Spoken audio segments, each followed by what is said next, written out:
peneliti dan dia ini profesor. Dia dapat cerita, dia dapat kabar bahwa Pak, penelitian Bapak ini mendatangkan satu produk dan produknya sukses untuk mendatangkan kemajuan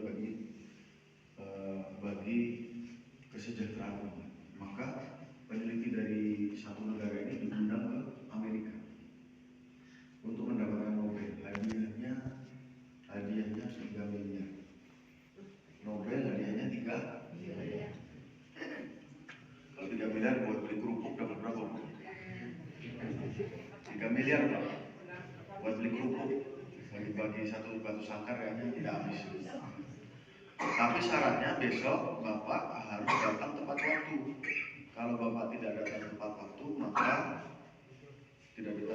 maka hadiahnya akan dibagikan kepada masyarakat. Kira-kira senang nggak? Senang. Mau dapat 3 miliar, dapat bansos 50.000 aja senangnya bagaimana?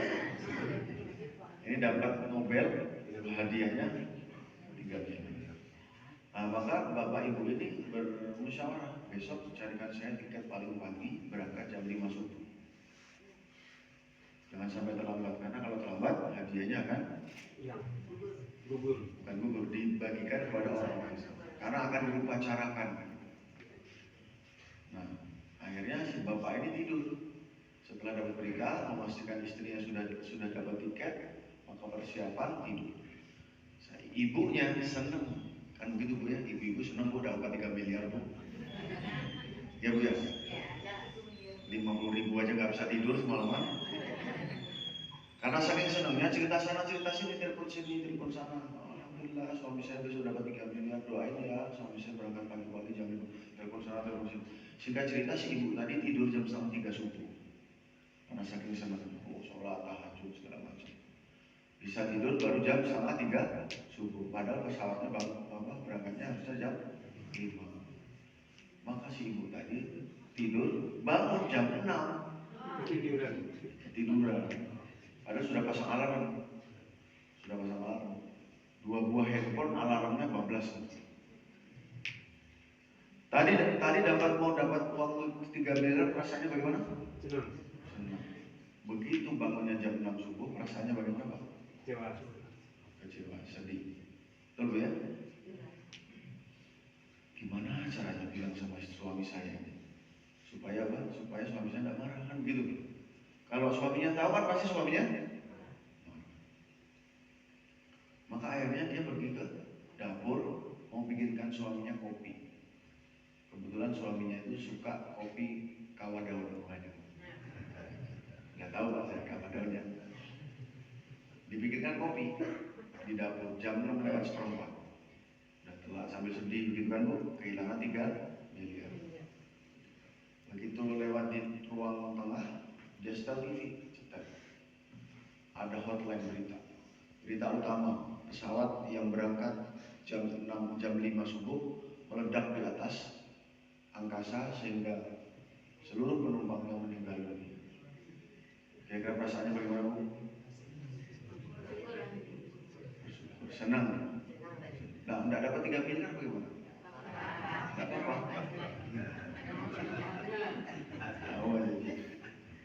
Senang Pak, karena apa? Suaminya tidak bawa kopinya ditaruh di dekat TV, masuk ke dalam kamar, dibangunkanlah suaminya dan mengatakan, Pak, bangun Pak, alhamdulillah, senang saya, kamu nggak jadi mati. Karena apa? Karena pesawatnya meledak semua. Bangun Pak, dibangun-bangunin, suaminya meninggal di atas tempat tidur. Apa yang terjadi? Suaminya meninggal. Perasaannya jadi apa? Kecewa lagi. Senang, kecewa, senang, kecewa. Apakah kita berkuasa atas nasib ini? Siapa yang sebenarnya mengatur kehidupan kita Bapak Ibu? Maka nggak salah disuruh salah suku berjamaah.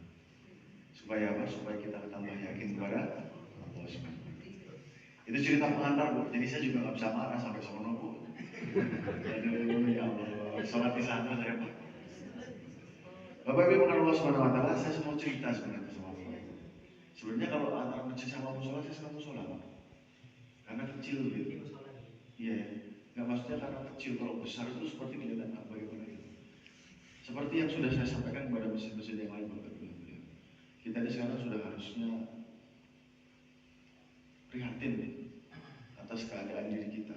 Seperti seolah-olah kemarin saya bilang Pak, di setiap masjid atau musola itu seperti ada tulisan kecil di tembok di tembok masjid hanya untuk umur 40 tahun ke atas. Betul Bu? Masjid hanya untuk umur 40 tahun ke atas. Coba lihat baca. Hah? Pertanyaannya sekarang di mana anak kemenangan kita?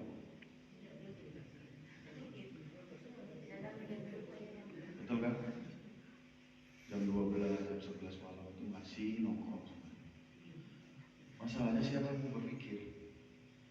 Siapa yang mau berpikir? Nih, Pak Kasat Narkoba baru datang kemarin 1 hari 5 orang.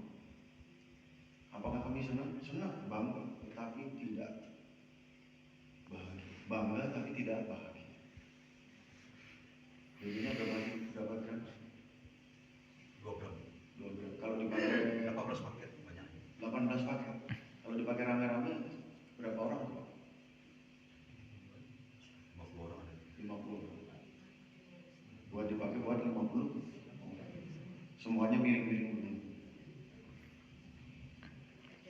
Belum lagi yang lain Pak. Kemarin saya bertemu dengan Bapak Rektor UIN Profesor Syafruddin. Beliau juga mengungkapkan keresahan yang sama. Bahkan mohon maaf, mahasiswa kita ini sekarang hari ini sudah mulai mohon maaf terlibat dengan LGBT.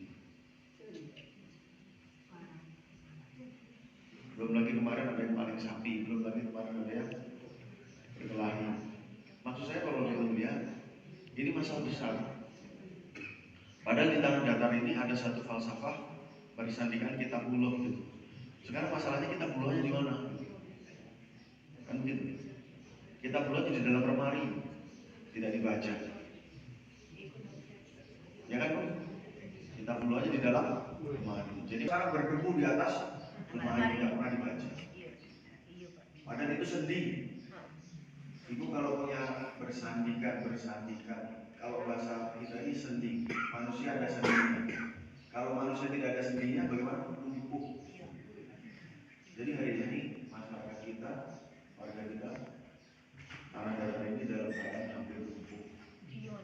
Karena Quran tidak dibaca, Quran tidak dibuat pedoman.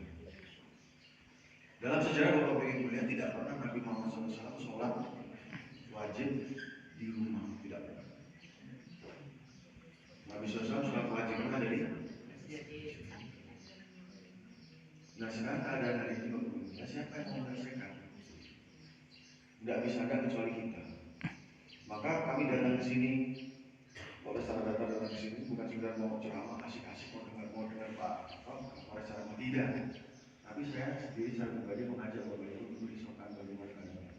Karena apa? Satu ayat mengatakan firman Allah Taala Bismillahirrahmanirrahim walau ala qura'an wa taqaw la fatahna alaihim barakatun minas sama.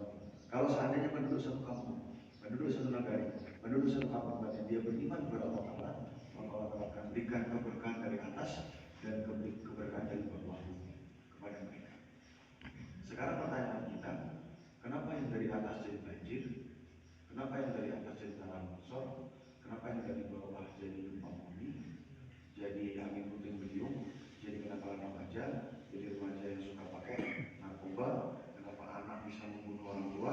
Kenapa orang tua bisa kawin sama anak kandungnya sendiri? Kenapa? Karena iman dan takwa di kampung tersebut. Ada tetapi sedikit. Ada tetapi sedikit. Bu, kalau ibu mau menonton bioskop, pakai tiketnya kesobek separuh, boleh masuk tak? Betul Pak? Bapak mau nonton konser, tapi tiketnya kesobek separuh, pasti tidak boleh masuk. Nah, prasyarat untuk menjadikan negara satu negara aman dari bencana, dari kamtipmas, tidak boleh separuh-separuh. Pak yang tua-tua aja Pak yang menjadi syarat Pak yang masuk masjid, yang muda-muda biarkan di luar masjid. Maka PR-nya adalah bagaimana setiap kita ini punya tanggung jawab untuk mengembalikan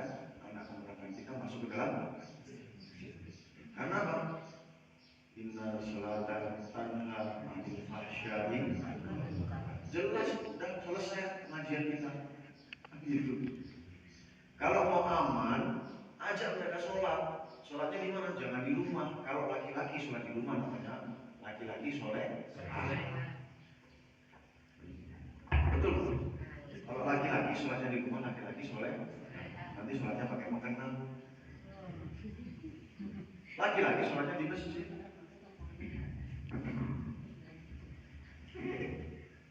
Laki-laki sholatnya di masjid. Saya selalu menceritakan satu penyakit yang disebut dengan stroke. Mohon maaf kalau Bapak Ibu ada yang stroke. Pak, Bu, stroke itu orangnya bisa lari-lari di Cinderomata itu tidak? Jangan lari Pak, jalan aja susah kan gitu. Tidak boleh makan sate masukur 1 hari 3 kali, nggak boleh. Ya kan? Karena stroke bahaya, membahayakan kembali. Apa yang terjadi kalau stroke? Jantungnya bermasalah, pembuluh darahnya bermasalah, penyempitan segala macam. Nah hari ini kita pernah mendengar sama-sama orang dengan satu menghabis mengatakan masjid adalah jantungnya kampung. Ada satu masjid adalah jantungnya kampung masjid. Terus siapa darahnya? Darahnya adalah bapak dan ibu. Kalau saya darah tambahan nih lagi didonor sama Pak Polres, lagi didonor sebentar darah dari Polres. Yang aslinya darah aslinya adalah jemaah sini. Pembuluh darahnya siapa? Pembuluh darahnya apa? Pembuluh darahnya jalan-jalan Bapak Ibu dari rumah ke masjid, masjid ke rumah, rumah ke masjid, masjid ke rumah, rumah ke rumah, saya ada tanggal sebelah masuk ke dalam. Itu pembuluh darahnya. Kalau darahnya sedikit, darahnya kosong, pembuluh darahnya macet, darahnya sedikit yang mengalir pembuluh darah, apa yang terjadi dengan kampung itu? Yang paling parah mati, yang masih ada nafas. Bagaimana kalau kampung kita stroke, kita nggak sadar bahwa ternyata tetangga kita banyak narkoba. Kita nggak sadar bahwa anak kita nanti, mohon maaf, jangan menyesal kalau anak kita tiba-tiba ditangkap sama polisi gara-gara LGBT. Kenapa? Karena darahnya tidak mengalir dengan lancar dari rumah ke masjid. Maka sebelum itu terlambat, baik adalah menjemput mereka, mengembalikan mereka, memperbaiki mereka. Siapa yang memperbaiki? Bukan kita. Tugas kita hanya mengantar mereka dari rumah ke masjid. Yang akan memperbaiki siapa? Jauh. Sebagaimana orang sakit pergi ke rumah sakit, siapa yang memperbaiki? Dokter. Amalannya dokter kan. Nah sini yang memperbaiki bukan kita. Karena kita bukan dokter rohani. Siapa dokter rohani? Allah Subhanahu. Begitu Pak. Motor kayu tidak bisa dibawa ke bengkel sembarangan. Dibawanya ke bengkel Astral, bengkel Honda. Nggak bisa dibawa ke bengkel Kia Kiru itu nggak bisa. Hondanya pun harus yang matic, nggak bisa udah manual. Beda amalannya. Nah kalau rohani kita ini sakit, jelas kalau jasmani sakit dibawa ke klinik, dibawa ke rumah sakit. Tapi kalau rohani kita sakit, maka dibawa ke masjid. Tanggung jawab siapa? Tanggung jawab kita bersama. Tanggung jawab kita bersama. Nggak bisa kita nih menyerahkan kepada Ustaz, menyerahkan kepada ketua DKM ini, mama, nggak bisa. Kita semua, karena kita punya tanggung jawab. Bapak Ibu yang dengan Allah Subhanahu wa Ta'ala. Nih, analogi. Kalau misalnya kita lagi duduk, ada orang 5 orang datang, Bapak, Ustaz, ketua DKM, saya mau masuk, saya tidak mau merusak masjid, tapi saya mau izin motong tiang masjid. Boleh Pak? Ini tuh gini. Boleh tidak Pak? Kenapa tidak boleh? Kalau tiangnya potong, nanti tidak boleh. Karena tiang meskipun Anda tidak mau merusak masjid, tapi kalau Anda mau memotong tiang masjid, nanti masjidnya akan roboh. Nah hari ini Bapak Ibu lihat, kita dengar dari Rasulullah, barang siapa dia sholat, dia menegakkan tiang agama. Barang siapa dia tidak sholat, dia terus Bapak yang penting saya sholat, yang penting istri saya sholat, yang penting anak saya sholat. Orang lain tidak sholat, bukan urusan saya, urusan dia sama Tuhan dia. Begitu? Tidak boleh. Karena kita tanggung kita. Maka Bapak Ibu lihat, bagaimana caranya? Dia maka jadi tebak-tebakan ini. Jadi menunjukkan tanggung jawab kita bersama. Kalau kita bilang ini masjid akan roboh, kan kita tidak boleh Pak Bapak yang masjid kalau dia bilang, emang Bapak yang punya Bukan Pak. Tapi kita akan jawab, memang saya bukan yang punya masjid ini, tetapi ini tanggung jawab kita bersama. Kalau masjid diroboh, saya tidak bisa sholat Jumat di sini. Kami tidak bisa berkumpul untuk beribadah di sini. Dan di mana kami akan sholat tarawih, di mana kami akan sholat berjamaah kalau masjid ini. Jadi ini tanggung jawab kami bersama. Nah sekarang berbondong-bondong orang merobohkan tiang agama dan kita tidak punya tanggung jawab katanya. Bukan tanggung jawab saya Pak. Orang yang penting saya, tidak bisa. Batal ibadah kita. Batal ibadah. Maka ya, cara terbaik untuk mengembalikan mereka ke masjid adalah dijemput. Nah sekarang kita tanya Pak, kira-kira nih Pak, laki-laki balik di masjid ini kalau sholat berjamaah yang harusnya masuk masjid ini kira-kira hitungannya berapa orang? Penuh. Penuh Pak? Penuh berapa? Kalau penuh itu botol aqua itu kan ada 6 liter. Kalau untuk kompleks ini mungkin kalau yang akhir balik memang ke masjid mungkin nggak muat untuk laki-laki. Untuk laki-laki tidak muat. Terus kenapa sekarang kosong? Kenapa sekarang kosong? Kenapa kira-kira? Namanya puasa aja. Kenapa? Namanya kita puasa aja. Belum puasa namanya. Puasa. Kalau Jumat kami, kalau bukan puasa kami. Jadi kalau sholatnya sesuka diri sendiri gitu. Iya. Kalau lagi puasa sholat, kalau lagi Jumatan sholat, kalau nggak sholat, nggak Jumat, nggak puasa, nggak sholat gitu. Oh, ada cuti mas Bibi. Cuti sholat di depan rumah terus mohon maaf kami sedang cuti sholat begitu. Bapak boleh melihat coba itu nafas masuk keluar. Kalau Allah bilang saya cutikan dulu nafas yang masuk, kira-kira bagaimana? Mohon maaf ya, Bapak cuti dulu nafas yang masuk keluar aja terus. Kira-kira bagaimana? Nafas saja nggak boleh cuti, nafas saja nggak boleh tertunda. Nggak boleh telat tuh. Kalau nafas telat masuk situ fadilah. Kan begitu. Bagaimana dengan sholat yang sampai Nabi SAW sendiri diundang oleh Allah Subhanahu Wa Taala untuk terima perintah sholat? Kalau misalnya saya diperintah sama Pak Kapolda di WA, dibanding dengan Pak Kapolda dan suruh datang sendiri, Kapolres kamu datang ke tempat saya. Kira-kira perintahnya penting yang mana? Hah? Penting yang mana Bu? Penting yang dipanggil sendiri. Nah ini hari ini karena rusaknya iman kita, rusaknya otak kita. Kalau di bansos datangnya tepat waktu, kalau dipanggil sama Allah Subhanahu Wa Taala nggak datang. Yang sakit apa ini kira-kira? Yang sakit iman. Maka tidak ada cara lain. Bagaimana hari ini untuk mencegah kamtipmas, untuk mencegah galodo, untuk mencegah segala macam bencana, kembalikan orang ke masjid, sehatkan imannya, karena yang akan menjaga imannya adalah Allah Subhanahu Wa Taala. Maka kita sama-sama mengambil tajuk, mengambil judul, kembali ke surau kami. Insyaallah ya. Ini bukan ceramah, kalau ceramah ustaz. Kalau kami ini hanya pesan-pesan kami. Jangan sampai Bu, jangan sampai anak kita nanti, keponakan kita nanti tidak tahu-tahu tiba-tiba bermasalah. Lebih baik dia nakal tetapi kelihatan di masjid daripada dia diam-diam tapi tidak pernah kelihatan di masjid. Betul betul. Tidak apa-apa teriak-teriak, tidak apa-apa jewer-jeweran di masjid begitu tidak apa-apa. Tetapi lebih baik dia kelihatan di masjid daripada dia tidak kelihatan di masjid. Meskipun diam-diam, tahu-tahu nanti ketangkap, tahu-tahu nanti ditangkap sama Pak Kasat, tahu-tahu nanti kasus LGBT segala macam. Alhamdulillah. Mau ya? Intinya kerja itu yang pertama dikerjakan, yang kedua istiqomah, yang ketiga jangan melihat hasil. Istiqomah dikerjakan, kalau dikerjakan istiqomah jangan melihat hasil. Gambaran yang pertama begini, dulu ada zaman jahiliyah. Zaman jahiliyah itu bukan bodoh, bukan. Jahiliyah itu tahu tapi sengaja. Dulu ada zaman jahiliyah, zamannya Nabi. Dia tahu ada Tuhan yang satu di atas langit, tetapi dia membuat Tuhan-Tuhan lain di bawah bumi sejumlah 360. Dia buat berhala-berhala di sekitar Ka'bah. Kalau Bapak Ibu sudah pernah lihat Ka'bah, Ka'bah kan satu. Itu untuk Tuhan di atas langit yang satu, yang 360 lagi mereka buat patung-patung di sekitar Ka'bah sejumlah 360. Jadi setelah mereka tawaf ke Ka'bah, mereka mengelilingi tawaf lagi kepada berhala-berhala mereka yang jumlahnya 360. Jahil. Tapi mereka tahu ada Tuhan yang satu di atas langit.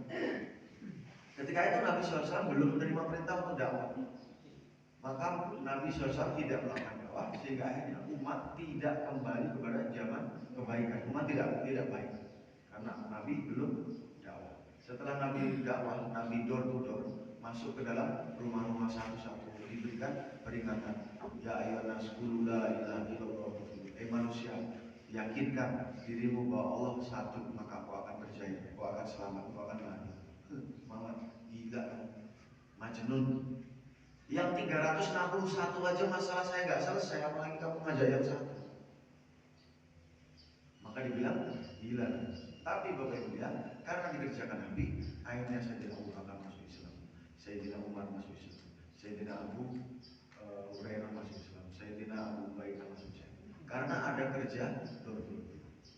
Hari ini kalau kita tidak kerjakan, meskipun ada Nabi di sana, kalau tidak dor-dor maka umat tidak masuk. Ini anak kemenakan kita tidak akan masuk masjid. Yang pertama berarti kerja. Yang kedua istiqomah. Apa gambarannya istiqomah? Ini cerita terakhir. Kenapa kita harus istiqomah? Pak, Bu, satu tanah datar, laki-laki balik yang nggak ngerti air minum merek Aqua berapa persen? Laki-laki balik yang nggak ngerti air minum merek Aqua berapa persen? Berapa persen, Pak? Air minum Aqua, laki-laki balik kalau ditanya, Bapak tahu nggak lah Pak air minum merek Aqua? Nggak tahu saya. 0,sekian%. 0,1%. Mendekati 0%. Alias semua orang sudah tahu. Masalahnya semua orang sudah tahu, kenapa masih ada iklan Aqua? Bahasanya memberitahukan sesuatu yang Bapak Ibu sudah tahu. Saya datang ke tempat Bapak, Pak, kalau lapar makan ya. Zuhur saya datang lagi, Pak, kalau lapar makan ya. Asar saya datang lagi, Pak, kalau lapar makan ya. Maghrib datang lagi, Pak, kalau lapar makan ya. Isya datang lagi, Pak, kalau lapar makan ya. 2 hari, 3 hari, lama-lama Bapak bilang apa sama saya? Bosan saya Pak lihat muka Bapak gitu. Udah tahu saya kalau lapar itu nggak usah kita lagi. Coba lihat siklus ini. Kenapa iklan Aqua tetap ada sampai sekarang? Memberitahukan sesuatu yang sudah tahu. Iklan Aqua ada terus. Karena orang Aqua mengatakan, Pak, saya mau Aqua itu bukan ini. Terus saya iklankan, saya mau Aqua itu ada di mana? Aqua itu ada di. Apakah ada buktinya, Pak? Ada.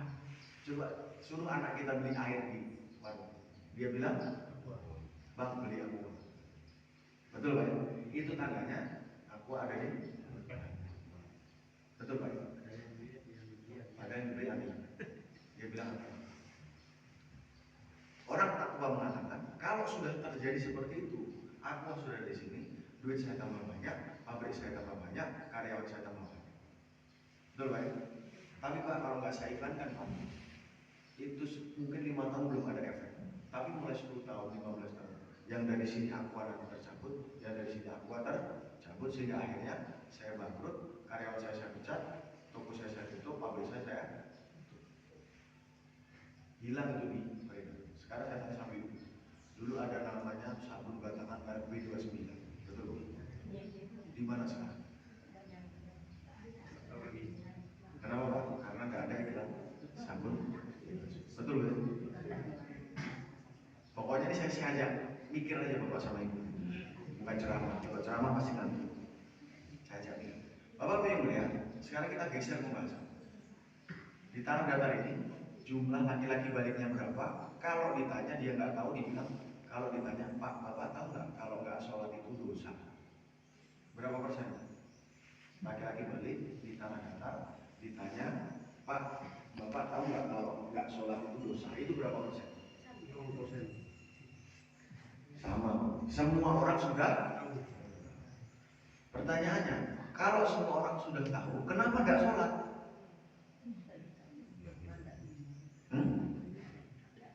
Tahu? Itu tidak spesifik karena tadi saya ceritakan Aqua. Terus Jawabannya adalah karena tidak ada iklan. Yang dari sini tercabut, yang dari sini tercabut. Tidak penting Pak sholat. Tuh Pak, orang kafir tuh Pak nggak sholat, kaya juga dia. Istrinya banyak Pak. Tuh Pak, orang-orang nggak sholat tuh Pak, orang-orang kafir kan begitu Pak. Dia sudah tidak lagi memasukkan sholat ke dalam hati. Dia sudah lagi tidak mikir bahwa sholat itu perintah Allah Subhanahu Wa Taala. Akhirnya dia tinggalkan itu sholat karena dirasa tidak bermanfaat. Itulah yang terjadi sekarang. Betul ujungnya karena tidak ada iman, imannya tidak ada di dalam hati, betul. Tetapi faktor utamanya adalah karena tidak ada iklan. Alias yang sudah sholat tidak berbuat untuk mengiklankan sholat. Jadi bapak hanya berpikir yang penting saya, yang penting saya, yang penting saya. Maka yang kedua harus istiqomah. Iklankan kepada setiap warga kampung ini yang tadi katanya sholat tarawih sama sholat Jumatnya penuh. Iklankan kepada mereka. Kerjakan. Yang kedua iklankan kepada mereka istiqomah. Jangan berharap kepada hasil. Jadi kalau bapak ke masjid perginya begini, mulai dibelokkan begini. Setelah itu mau sholat zuhur, udah mau jam 12 nih, persiapan ya, berangkat dulu. Insyaallah sholat zuhur sama Pak ya. Assalamualaikum, belok lagi sini. Kang, mau sholat zuhur nih, 5 menit lagi mau azan ke masjid ya, belok lagi sini. Begitu caranya, door to door. Sudah pernah nggak Bu?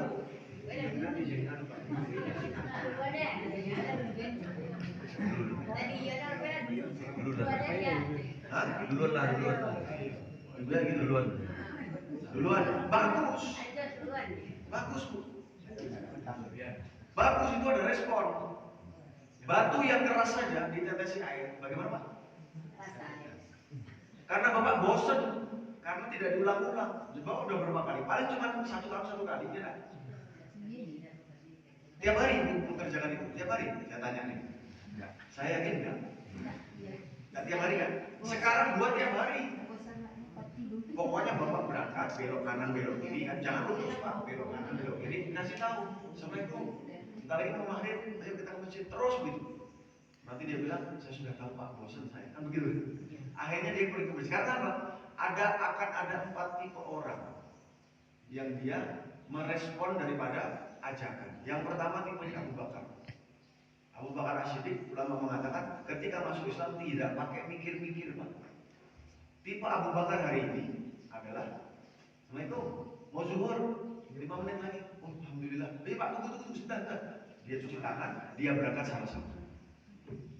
Untung bapak tadi ngingetin, hampir saya lupa. Itu tipe hari ini orang yang seperti Abu. Tipe yang kedua, tipenya Abu Sufyan. Yang tadi cerita. Assalamualaikum, ini mau azan tuh, udah mau azan tuh. Lihat, dengar udah mau azan.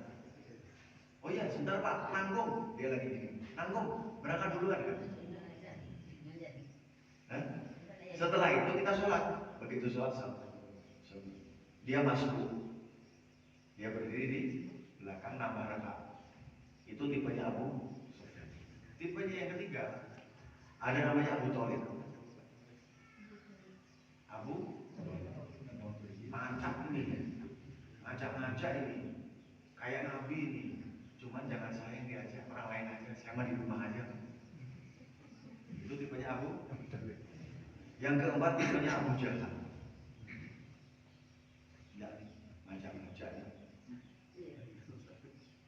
Kalau enggak banting pintu, awas Pak Jenggot lewat, masuk ke dalam rumah tutup. Assalamualaikum, Bapak ada? Enggak ada, tapi kakinya kelihatan. Kata Bapak enggak ada, kata. Assalamualaikum, Bapak ada? Mau diajak ke masjid? Kata Bapak enggak ada. Abu Jahal Pak. Jadi ada 2 yang menerima, ada 2 yang menolak. Itulah hukumnya Allah Subhanahu Wa Taala. Sunnatullahnya. Ada yang menerima, ada yang menolak. Tapi prinsipnya kerjakan dan ulang-ulang. Kalau kerjakan ulang-ulang pasti akan ada yang disebut dengan hasil, meskipun hasilnya 2, berhasil dan enggak. Kata orang Cakai gitu ya, kegagalan adalah awal dari keberhasilan. Bapak baru dibilang bulan berhenti. Bagaimana pada hasil? Salah Bapak Ibu ya. Jadi besok kanan kiri begitu. Itu sunnah Nabi SAW, Pak. Kalau rumahnya dekat Pak sebelahan, dia putar dulu ke jorong sebelah. Jorong putar dulu sambil begitu, Assalamualaikum. Sudah mau sholat asar nih. Ayo betul, azan sudah berkumandang masjid. Bapak Ibu ya, itu prinsipnya sama seperti, mohon maaf kita logikakan. Kalau ada satu kolam, dia kotor, sampahnya di dalam menumpuk dengan lumpur.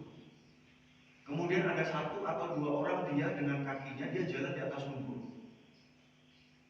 Jalan terus, dia aduk itu kolam.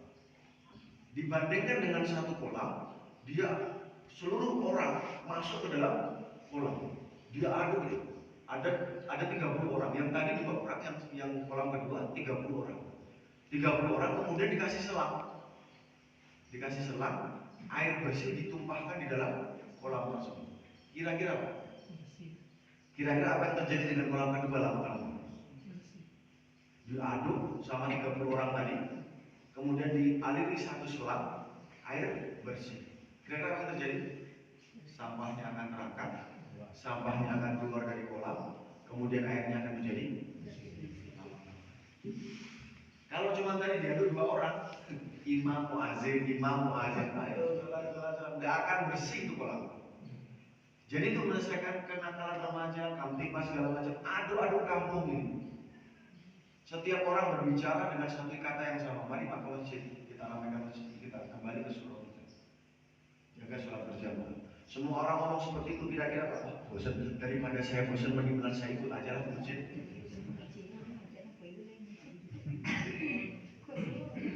Itu Pak ya? Setuju Pak? Jadi kalau besok Pak, jangan diem-diem aja Pak. Jangan diem-diem aja, ajak mereka ke. Salah Pak ya? Jadi nanti ketika kita sudah ajak ke masjid, kampung ini menjadi kampung, semua kotorannya keluar, semua kotoran lumpur keluar, kemudian kampung ini menjadi airnya menjadi seperti air bersih. Itulah yang dikerjakan Nabi Muhammad dan seluruh para sahabat. Jadi membuat satu kampung itu diputeri terus, semua akhirnya. Kalau ada penjahat, Bapak Ibu mohon maaf, kalau ada penjahat, wah kalau mau sembunyi di kampung apa? Saya kalau sembunyi di tabel betul ini kayaknya ketahuan saya, mendingan saya ngontrak tempat lain. Karena apa? Setiap hari didatangin, Assalamualaikum, bentar lagi mau asar, mari Pak. Oh iya, buka kelihatan mukanya. Wah lama-lamaan kalau begini ketahuan saya. Dia penjahat, ketahuan saya kalau kayak gitu, udah pindah aja dari sini. Sehingga akhirnya kampung ini tidak menjadi kampung sarang pindah. Caranya begitu. Kemarin saat kami ngomong sama mahasiswa-mahasiswa, Pak, yang kemarin Bapak tangkap 2 orang itu Pak, itu tetangga jorong saya kata begitu. Dalam hati saya, kalau tetangga jorong kamu berarti kamu tidak pernah silaturahmi. Tidak pernah mengajak mereka masuk ke dalam. Betul tak? Itu dulu Bu, kalau kira-kira Nurdin Entok sama Dr. Ashari masuk dalam satu kampung yang ada kerja muter-muter tadi, kira-kira gampang tertangkap atau tidak? Di dalam masjid, Pak, siapa yang belum kita datangi? Bapak ke arah sana ya, Bapak ke arah sana, Bapak ke arah sana, semuanya pokoknya kita gerakan semuanya. Kira-kira menurut dia pasti akan selalu tetap. Nah akhirnya begitu ada kerja dalam satu kampung itu, maka kejahatan dengan sendirinya akan pindah dari kampung itu. Begitu pindah, masjid sana ada juga Pak. Begitu pindah ke sana, masjid sana ada juga seperti ini. Mati kita, udah kita menyerah aja katanya. Kita jadi orang baik aja katanya. Nah karena hari ini tidak ada yang seperti ini, kita bahasanya nafsi yang penting saya, maka penjahat sekalipun bebas berkeliaran di kampung-kampung. Maka Bapak Ibu yang mulia, harapan kami kembali ke surau kami, bagaimana 100% lagi balik, seluruhnya masuk ke dalam masjid ketika azan. Caranya gampang Pak, batas masjid sana sini batas tengah, sana masjid batas tengah, dikasih parameter, dihitung jumlah kakaknya. Dihitung jumlah kakaknya. Berapa jumlah kakak? Setelah itu dihitung jumlah kepala laki-laki balik. Jadi nanti kalau, mohon maaf Pak, kalau ada kesempatan lagi ke sini, saya tanya sama Bapak, Pak, jumlah laki-laki balik sudah dihitung Pak? Oh, alhamdulillah sudah. 243 kakak dan kemudian 571 laki-laki balik. Sudah Pak? Sudah belum? Belum dihitung. Bapak udah berapa lama tinggal di sini? Nah, Jadi Umar mengatakan laki-laki tugasnya 40 ke depan, 40 ke kanan, 40 ke kiri, 40 ke betul nggak? Itu disuruh ngitung bapak sama ibu. Jangan cuma diem aja, ini mulut digunakan untuk dakwah. Gitu Pak ya. Karena dengan dakwah kita akan diperbaiki oleh Allah Subhanahu wa taala. Sebagaimana muazin Pak. Ini contoh. Kalau kita dakwah itu bukan ngajar. Da'aya itu artinya mengajak. Mengajak. Jadi bukan mengajar. Kalau mengajar ustadz pakai kitab kuning, dia sudah mondok 6 tahun, itu mengajar. Tapi kalau dakwah mengajak. Bapak ngajak aja. Jangan pikirkan hasil. Hasilnya adalah milik Allah Subhanahu wa taala. Jangan berpikir waduh nanti ditolak segala macam, itu hidayah Allah. Jadi kita mengajak saja. Jangan dipikir hasil. Insyaallah Pak ya. Nah, nanti mulai dihitung Pak ya. Pak, mulai dihitung ya. Berapa jumlah laki-laki balik? Datangi satu-satu Bapak bagi tugas. Bapak 10 hari ini, Bapak 10 hari ini, 10 hari. Kalau hari ini ada 20, berarti besok ada 20. Kalau besok ada 20, berarti besoknya lagi ada. Nah, sampai begitu, sampai 100% semuanya masuk dalam. Mudah-mudahan Pak. Memang kata Ustaz, Pak, kejahatan itu tidak bisa dihapuskan dari muka bumi katanya. Kenapa? Kalau kejahatan dihapuskan di muka bumi, fahsya'ul mungkarnya tadi hilang dari ayat Al-Quran. Tapi setidaknya jangan sampai anak kita, cucu kita, kemenangan kita yang melakukan kejahatan. Paling tidak kurang. Capek Pak, di penjara itu capek. Dan nggak ada yang tobat. Masuk penjara yang tadi kucing, jadi harimau. Yang kemarin maling ikan, besoknya keluar jadi maling motor. Betul Bu, tanya dari Pak Kasat. Jadi tidak bisa membuat seseorang tobat. Yang bisa membuat seseorang tobat adalah kalau sudah ingat mati. Bagaimana sudah ingat mati? Banyak-banyak langkah kepada masjid. Mungkin itu saja yang bisa saya sampaikan. Mohon maaf sekali lagi terlambat. Ya alhamdulillah saudara-saudaranya sampai mereka baru salam. Di ujung kulon sana. Ya nggak apa-apa. Yang benar datang dari Allah Subhanahu wa taala, yang saya sudah menjelaskan. Kalau ada salah-salah kata mohon dimaafkan. Subhanallah wa bihamdihi, subhanallah wa bihamdihi, asyhadu an la ilaha illallah, Assalamualaikum warahmatullahi wabarakatuh. Waalaikumsalam. Barangkali kalau ada yang mau tanya Pak, boleh kita ngobrol di sini.